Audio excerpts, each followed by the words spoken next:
Okay, right. Welcome to the deep dive. Good to be digging in. We've got quite a stack of sources here today. It's a lot. A real mix, isn't it? Everything from like AI futures to, To global power shifts, yeah, social stuff, even some weird physics near light speed. It's all in there. it really is quite the range, micro and macro. Absolutely.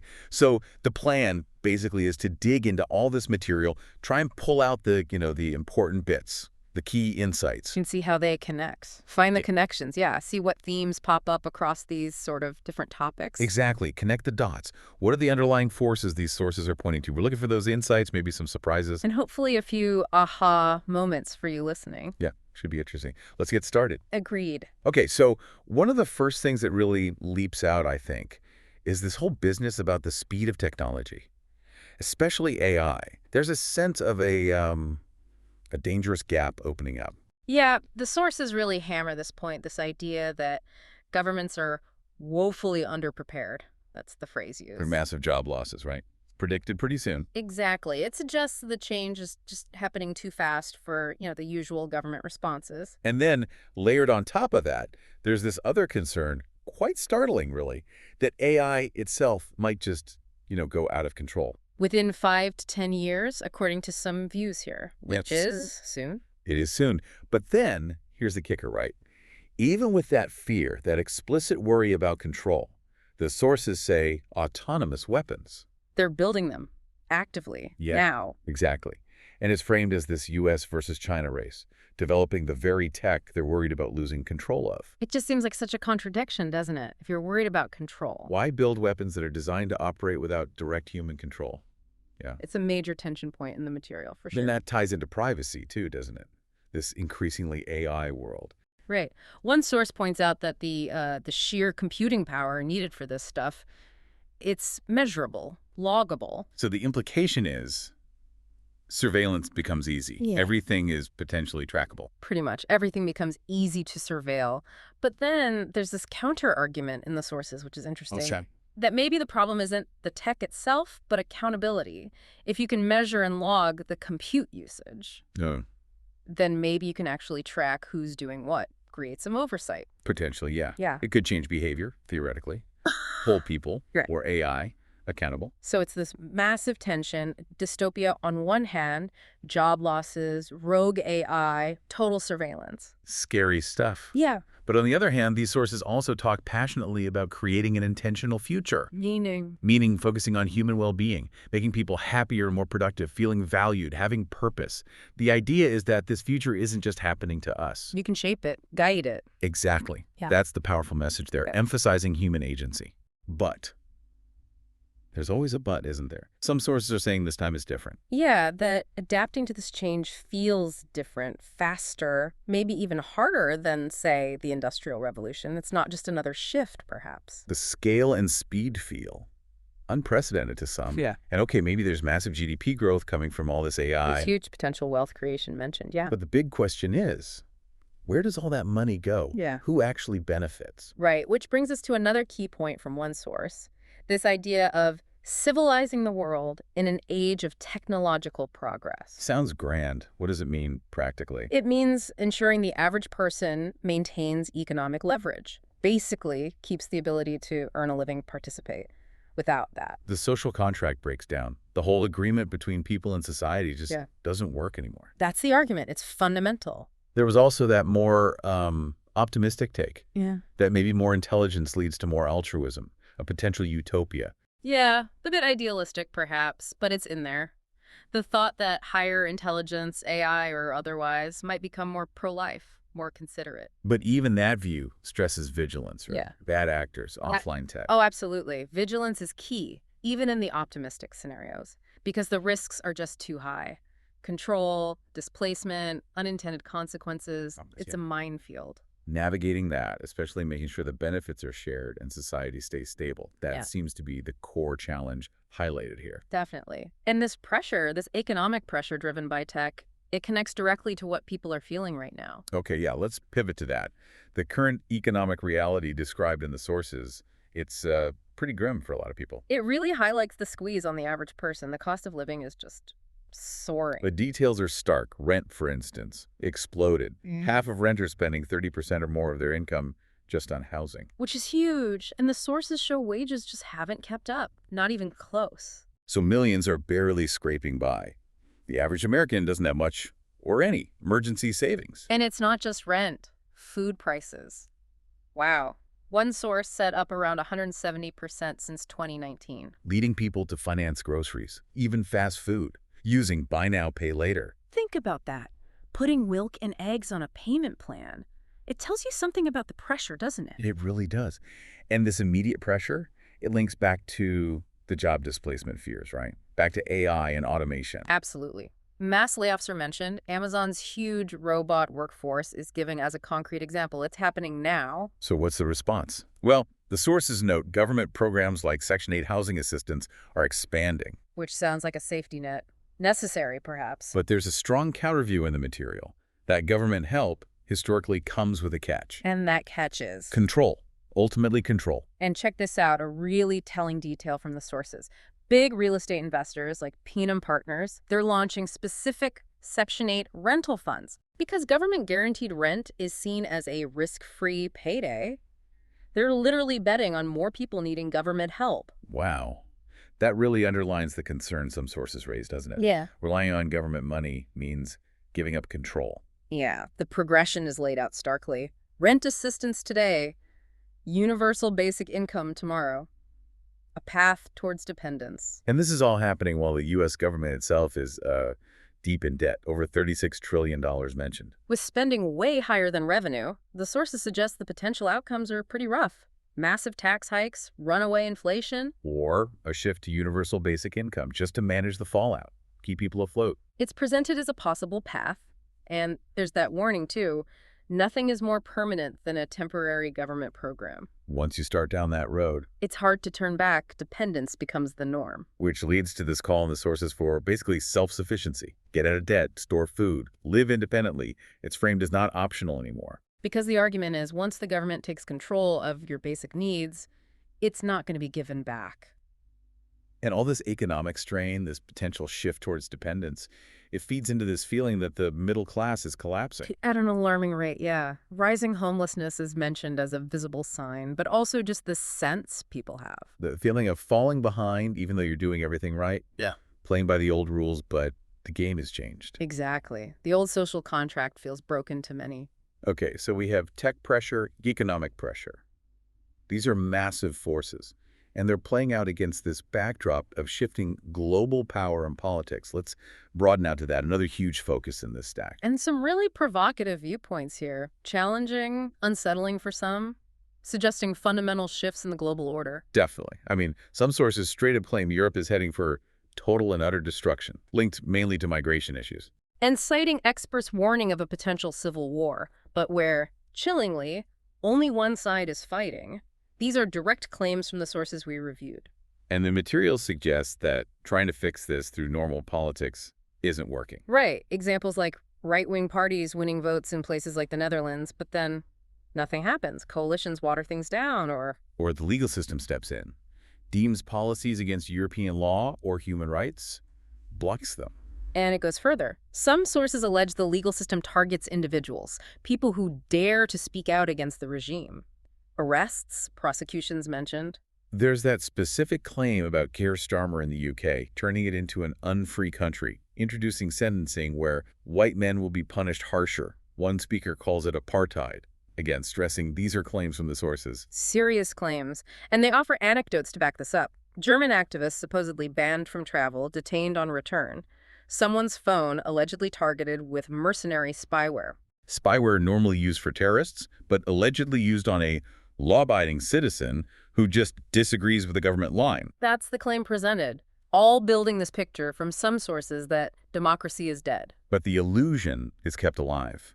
Leaders use pretty words, twist definitions, like Orwell's 1984. That comparison is made directly, and Ursula von der Leyen is singled out by one speaker as an embodiment of that regime. The claims are, no one voted for her, but she has huge power, pushing policies described as destructive, the Green Deal, a migration pact framed as replacing our native population, rearming Europe. And questions raised about transparency, like her text messages about the Pfizer deal. Again, these are the specific claims and interpretations found in the source material. Switching briefly to UK defense within all this, Yeah. the sources mentioned a shocking lack of foresight on, like, munitions production, Yeah. the industrial base. But also a note that industry is now ramping up. 155 millimeter shell production is increasing significantly, maybe a late realization. Yeah, maybe reflects that feeling quoted from a defense review. The international chessboards have been flipped over. Things have fundamentally changed. We also saw mentions of recent UK politics, that messy U-turn on winter fuel payments, internal labor fights over net zero cuts Miliband versus Reeves, Starmer stepping in on school meals funding. And that big transport pledge, $15 billion, but notably just for England. Reveals priorities, maybe. Could be. And circling back to social friction, those Paris riots were discussed again. Right, with a specific interpretation presented in one source. Linking the violence very directly to immigration, lack of assimilation. Immigration without assimilation is an invasion, that phrase was used, mentioning no-go zones, Palestinian flags, anti-Semitic language during the unrest. And this pattern of violence after French sports wins, interpreted as social breakdown. Hatred of French values among some groups, leading to self-isolation. That's the interpretation offered in that source, yeah. Which leads us into this more speculative area in the material. Hidden power dynamics, thought experiments. Ah, yes. The Epstein files used as a case study, not just scandal, but how secrets become leverage. Exactly. Secrets as leverage. Their value defined by intensity and, crucially, the timing of its release. Control through vulnerability. And the viewpoint presented is that intelligence agencies might use this compromat. Compromising info, yeah. To control powerful people. And they strategically release or withhold things, Epstein, JFK files, UAP files, cited as examples to gain leverage. This framework then leads to some really challenging thought experiments about nation-state decisions, suggesting governments might operate with moral flexibility. Cold, calculated perspective. The example used is the sinking of the Lusitania in WWI. Referencing that Churchill memo about drawing neutral ships into danger to get the U.S. involved, and the fact the ship was carrying ammo. Right, meaning technically the Germans weren't wrong by their rules, according to this source's presentation. But the narrative afterwards was controlled through mass psychosis, manipulating public opinion. And this viewpoint draws a line from that to WMD claims in the Gulf War, even 9/11. Suggesting a potential pattern of narrative manipulation in crises for strategic ends. It definitely raises uncomfortable questions about how power might operate behind the scenes if you accept this framework. Which brings us to that equally provocative thought experiment about COVID-19. Again, framed purely as a perspective from the sources for analysis. The idea being, could it potentially have been intentional from a cold game leverage perspective? The reasoning explored includes China's supposed excess population problem. From a purely amoral state calculation view, could releasing a virus even accidentally from leaky research be seen as, well, beneficial? Population control, boosting per capita income. It's a grim thought experiment presented, and it explores U.S. funding of research in China, unknowingly, or maybe even knowingly. As part of developing a counterweapon. That idea of we let bad guys do bad stuff because we know they're doing it so we can develop the counter. That's floated as a possibility within this thought experiment, and the most extreme version. Yeah. Suggesting power brokers might consider sacrificing people with a vaccine. A few 100,000, maybe 1 million, just to understand how it works. Test effects. It's vital, we stress again. These are presented in the sources as thought experiments, mental models for analyzing potential extreme strategic thinking. Not as factual claims, it's about exploring how some think power might operate. Absolutely crucial distinction. It's a specific controversial analytical lens offered in the material. Okay, pulling back a bit towards more standard frameworks. Porter's 5 forces gets mentioned, the business strategy thing. Buying power, selling power, substitution, new entrants, competition. Yeah. Surprisingly applied to national security, Trump's tariffs linked to focusing on national buying power. So analyzing countries like companies. How strong are they? Competition. Can others challenge them easily? New entrants. How much leverage do they have with resources? Selling buying power. Are there alternatives? Substitution. Basically, yeah, applying that competitive analysis model to geopolitics. Which connects to that discussion about growing pragmatic cooperation between, say, Russia, Iran, North Korea, China, even some fundamentalist groups. Not based on shared ideology necessarily, but sharing advisors, troops, testing tech and tactics together, a collective push against Western power. And the view that China might be stronger now than later, making some nervous. That perspective is in there, along with the idea the U.S. needs to bring manufacturing back. Drones, rare earth minerals. Outsourcing makes it hard to ramp up production quickly, unlike in WWII, for example. While China plays the long game. Patience. Right. So, okay, let's circle back from the big geopolitical stage to societal shifts, identity, building on that earlier discussion about multiculturalism, assimilation challenges. Particularly in the UK, yeah. The sources highlighted that study on changing demographics. Pretty striking projections. Suggesting white British people becoming a minority. Less than 50% by 2063, maybe only a third by the century's end. Replaced numerically by foreign-born and second-gen immigrants. Making up a third in 25 years, 6 out of 10 Brits having immigrant parents by 2100. And alongside that, the Muslim population projected to grow significantly. 7% now, maybe 11% in 25 years, potentially 20–25% by century's end, 1 in 3 under 40s. Which leads to that big question posed in the sources. Will the UK still be the UK? Yeah, the concern is about shared identity. If people don't agree on symbols, traditions, culture, religion, what unifies them? Does it lead to civil strife? The viewpoint presented is pretty blunt. Multi-ethnic societies only work if we're united by shared values. Yeah. Without that common ground. Things do start to crumble. Social cohesion breaks down. That's the argument. And this pace of change is described as unprecedented in global history for a major Western nation in peacetime. There's also that double standard argument again. Diversity pushed on the West, but not countries like Japan or China. And a specific concern raised. With a large Muslim population, 20–25%, potential for legislative sway, could lead toward Sharia law being instituted, Yeah. referencing existing quasi-Sharia courts or councils in the UK. That link is made directly to the demographic projections. And finally, that controversial comparison to Enoch Powell's 1968 Rivers of Blood speech. Ridiculed then, but some in the sources now say today's study findings echo his warnings about. Watching a nation busily engaged in heaping up its own funeral pyre through these changes. It's a provocative comparison drawn in the material. And just briefly, that other social dynamic mentioned, wokeness. Yeah. Analyzed in one source not as left-right, but fundamentally as authoritarianism. A desire to impose values, cancel culture, shut down debate, and a monomania about group identity. Yeah, framing it as a different kind of social control and debating whether it's ending or just changing shape. Okay, deep breath. Let's shift for a moment to something totally different, almost bizarre but scientifically fascinating. That popped up in the sources. Oh yeah, that physics thing. The confirmation of the Terrell-Penrose effect, or Terrell rotation. Explain this one because it's pretty wild. It's a relativistic effect. Objects moving near light speed don't just look squashed. They look rotated, visually. Exactly, because light from different parts of the object reaches you at slightly different times due to the object's speed. It creates this visual rotation illusion predicted by relativity. And this was predicted way back in 1959 by Terrell and Penrose. Yeah, but never actually proven experimentally until extremely recently. How'd they do it? Not by speeding things up, right? No, cleverly, they simulated a super slow speed of light, like 2 meters per second, using a special medium. Which made the effect visible with normal objects. Precisely. A fantastic example of theory finally confirmed decades later. There was some talk of niche applications, like measuring planets with fast probes, but maybe unlikely now. Mostly just a cool confirmation of how weird physics gets at extremes, how space-time itself affects perception. Definitely. And finally, just to tie things together, we loop back to Porter's 5 forces, that economic model. Buying power, selling power, etc.